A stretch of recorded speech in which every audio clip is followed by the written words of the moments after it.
محبي قناة أخبارك، نتمنى لكم فرجة ممتعة المرجو عمل لايك واشتراك في القناة لتشجيعنا على الاستمرار والمشاهدة الجديد دائما.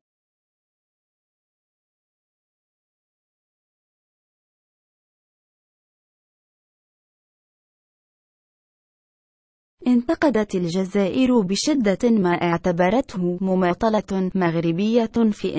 في إنهاء مأساة اللاجئين السوريين العالقين بمنطقة حدودية عازلة بين البلدين منذ 14 من إبريل الماضي، رافعة الأمر إلى المفوضية السامية للاجئين لإنهاء معاناة اللاجئين السوريين اليومية، بعدما قررت الحكومة الجزائرية استضافتهم على أراضي.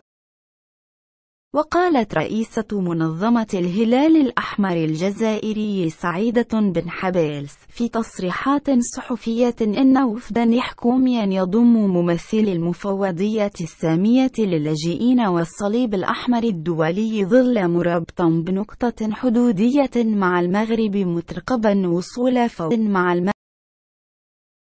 مكون من 422 لاجئا سوريا، لكن ذي الكلام.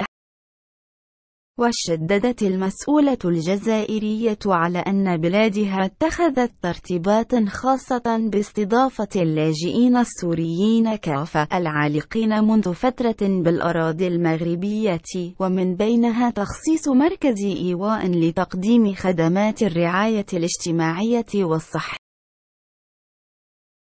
بولاية بشار في أقرب منطقة حاضرية من مكان تواجد هؤلاء اللاجئين.